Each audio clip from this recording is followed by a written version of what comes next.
Hello students, welcome back to my channel. Today in this video, I'm going to explain you the second lesson from Vistas, that is the Tiger King, which was written by Kalki. Introduction. The Tiger King is a story written by Kalki. It is a satire on the people who are in power. The hero of this story is the Maharaja of Pratibandhapuram state. He has many names like His Highness, Jamedar General, Kaledar Major, Shatavagra Samhari, Maharaja Dhiraja, Vishwabhushan Samrat, Sir Jilani Jangjang Bahadur, MADACTCRCRCK. But this name is often shortened to the Tiger King. Though he has many names, he is called as the Tiger King. Why is he called as the Tiger King? That is the story. Yes, before going into the story, so I request you to subscribe my channel, and I started it new and I need your support and encouragement. Please subscribe. Thank you. Let's go into the video.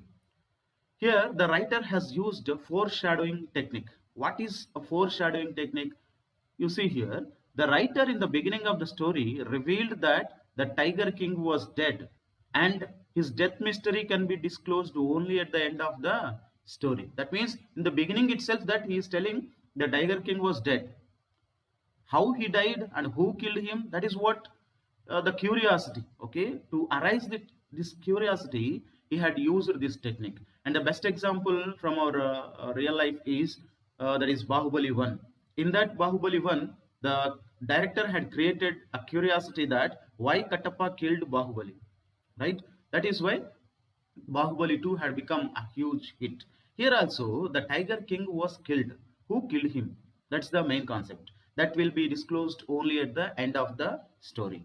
And writers use this kind of technique to arise interest among the readers or audience. Yes, yes. What is the story of this king or this Maharaja? Let us see that. When Maharaja was born, the astrologer, the chief astrologer, and some other wise men were called to foretell the future of the newly born prince. As it is natural. And the chief astrologer told them that the boy would become hero of heroes, warrior of warriors, and champion of champions. But the boy would have to face his death one day. So what did they say? See, this boy will become hero of heroes, warrior of warriors, champion of champions, but this boy will die one day. Everybody will die. What is that prophecy? What is that foretelling? I don't understand. Let us see what happened next. Then the boy of 10 days old said, "O wise prophets, all those who are born will one day have to die. We don't need your prediction to know that. There would be some sense in it if you could tell us the manner of that death." So the 10 days old boy was asking, "Hey, wise prophets, what are you talking? So everybody will die. We don't want such kind of prophecies. First, you tell me what is the manner of that death," he said. And the astrologer placed his finger on his nose in wonder, shock. A baby barely 10 days old opens its lips in speech. Not only that, it also raises intelligent questions. Incredible, right? Yes. However, the astrologer told them, the prince was born in the hour of the bull. The bull and the tiger are enemies. Therefore, death comes from the tiger. This is the prophecy.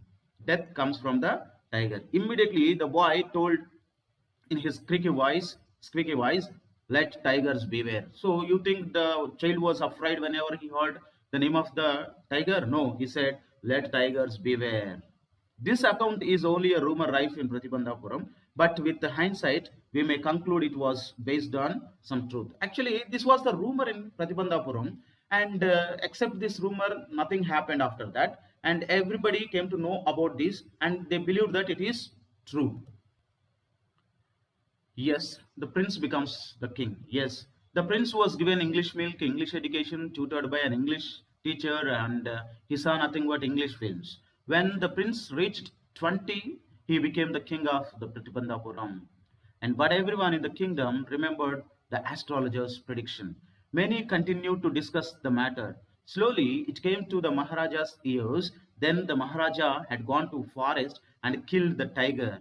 He was thrilled beyond the measure, and the state astrologer was called and said, "Hey, astrologer, what did you say in my childhood? That means tiger will be killed by, that means I will be killed by a tiger. You said, right?" "No, see, I killed the tiger. What do you say now?" he said.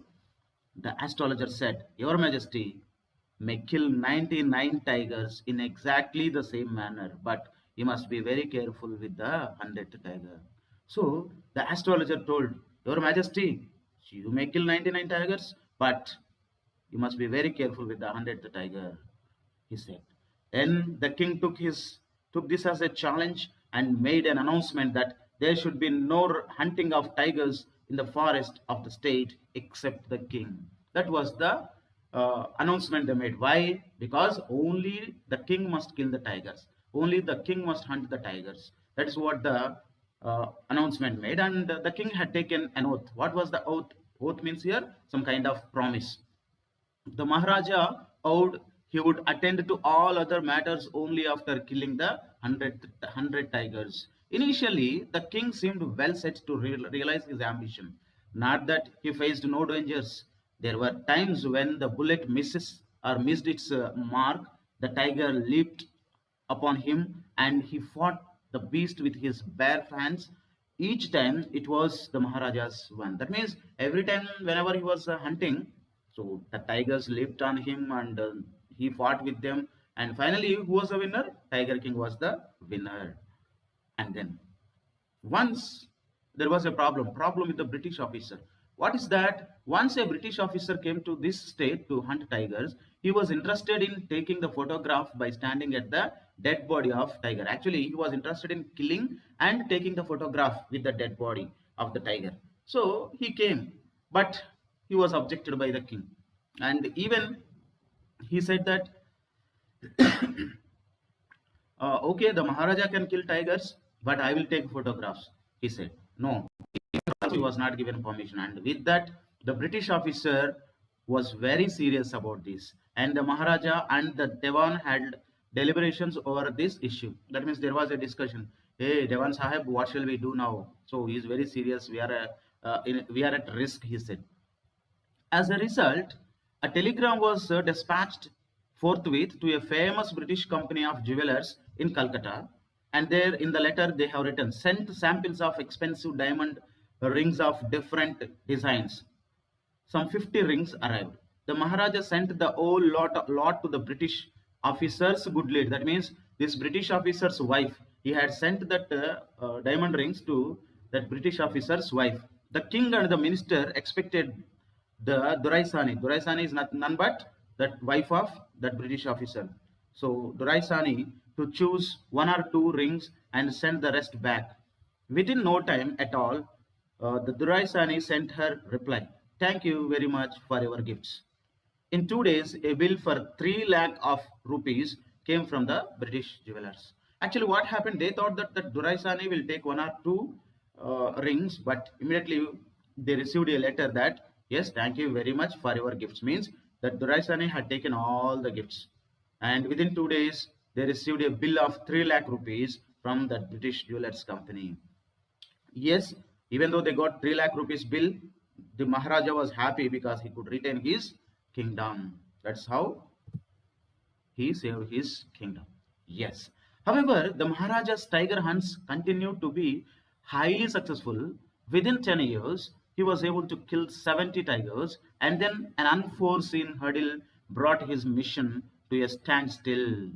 That means there was a problem. Almost 70 tigers he killed within 10 years. And there was a problem. What was the problem? The tiger population had become extinct in in the forests of Pratibandhapuram. That's the thing here happened. The tiger population has become extinct in that. Right? Yes. What happened next? Let us see. And before that, please subscribe. Yes. What happened when the problem came? The Maharaja got married. See, this is what his trick here. What trick did he play? Let us see. To complete his 100 tigers killing, right? Yeah, 70 he killed. And the remaining 30, there are no tigers in his kingdom. So he planned one thing. What is that? This is somewhat funny actually with Dewan Sahib. One day, the Maharaja sent for the Dewan. Dewan Sahib, aren't you aware of the fact that 30 tigers still remain to be shot down by this gun of mine? He asked, brandishing his gun. That means, see, he just uh, brought out his gun and then He was asking, "Hey, don't you know that I have to kill 30 tigers?" And shuddering at the sight of the gun, the Devan cried out, "Oh, Your Majesty, I am not a tiger," he said. "Hey, which idiot would call you a tiger? Then I am not even a tiger gun, my dear Maharaja," he said. "And then you are neither tiger nor gun. Devan Sahib, I summoned you here for a different purpose. I have decided to get married." The divan began to babble even more. "Your Majesty, I have two wives already. If I marry you," that's what the funniest thing here. "Hey, don't talk nonsense. Why should I marry you? What I want is a tiger." Again, Your Majesty, please think it over. Your ancestors were married to the sword. If you like, marry the gun. A tiger king is more than enough for this state. It doesn't need a tiger queen as well. Then the Maharaja gave a loud crack of laughter. "I am not thinking of marrying either a tiger or a gun, but a girl from the ranks of human beings. And you have to do one thing. First, you may draw up statistics of tiger populations in the different native states. Next, you may investigate if there is a girl I can marry in the royal family of a state with a large tiger population." That means where there is large tiger population in that kingdom, if there is a princess he would like to marry. This is what the plan. The Devan followed his orders. He found the right girl from a state which possessed a large number of tigers. Maharaja Jangjang Bahadur killed 5 or 6 tigers each time he visited his father-in-law's kingdom. So after getting married, he visited. Each time he visited, 5 or 6 tigers were killed in his father-in-law's kingdom. And in this manner, 99 tiger skins and adorned the walls of the reception hall in the Pratibandhapuram palace. That means he killed 99 tigers. How many remaining? Only one. There is only one left to complete his mission. He was excited to kill his 100th tiger, but the tigers had become extinct even in the kingdom of his father-in-law. The king became sad. Even in his father-in-law's kingdom, tigers' population had become extinct, and the king feeling very sad and he sunk in gloom. Then what happened? When he was deeply depressed, there came a good news from a hillside village. What was that? A hillside village people in his own state gave an information that the sheep had been missing frequently and they thought that it might be the act of tiger. Yes, Maharaja, in our kingdom, that means in our village, so we are missing our sheep. Maybe this is the act of tiger. Please come and kill your 100th tiger to fulfill your mission. Like that, they had informed. With this was a good news for the king. He immediately reached the hillside forest and announced 3 years tax redemption for these village people. Oh, in that happy mood, he had given a gift, right? And then the tiger was not easily found. It seemed as if it had wantonly hid herself or itself in order to flout the Maharaja's will, to break the Maharaja's will or his ambition. Maybe the tiger was hiding herself wantedly. The Maharaja was equally determined. But here, our Maharaja also is very determined, right? Uh, he refused to leave the forest until the tiger was found. As the days passed, the Maharaja's fury and obstinacy mounted alarmingly. So the days were passing, but he could not find the tiger, and Maharaja got very much angry. Fury means here angry, and obstinacy mounted alarmingly means so stubbornness, and many officers lost their jobs. So meanwhile, many officers lost their jobs. Why? Because those people might have said something, "Sir, why are you wasting time?" Something like that they might have said, and whenever they said, they lost their job. And one day, when his rage was at its height, the Maharaja called the Devan and ordered him to double the land taxes forthwith. Immediately he called, "Hey, Devan Saab, please come here," he said. "Sir, so these people had given me the wrong information, and please double this taxes for these people. Until then, I told you 3 years of redemption, right? No, just double the taxes for these people for giving me the wrong information," he said. And the people, he said, "Sir, don't do that, sir. The people will become discontented. And then our state too will fall a prey to the Indian National Congress. So Indian National Congress people will come and occupy our state, sir. Please don't do that," he said. But our the Tiger King is not like that. Okay, so never compromised. And in that case, you may resign from your job or from your post, said the king. Oh my God! So that's what I told you. Whoever speaks against him, he's he must resign and his job will be gone. That's what he said. And with this, Devan Sahib had become uh, what we say, had become somewhat confused what to do. And then he thought, Devan Sahib brought an old tiger from a zoo. Yes, Devan Sahib brought an old tiger from People's Park in Madras and hid it in his house. When it became night, he pushed the tiger into his car and drove to the place where the Tiger King was hunting. It was left in the premises of the king's hunting area. The next day, when the king woke up, he saw the tiger in front of him and he was overjoyed to see the tiger. He took his gun and aimed the tiger. The tiger collapsed. Yes, I have killed the 100th tiger. My vow has been fulfilled. My ambition has been fulfilled. The Maharaja was overcome with elation. Elation means your joy. Okay. And then ordering the tiger to be brought to the capital in grand procession.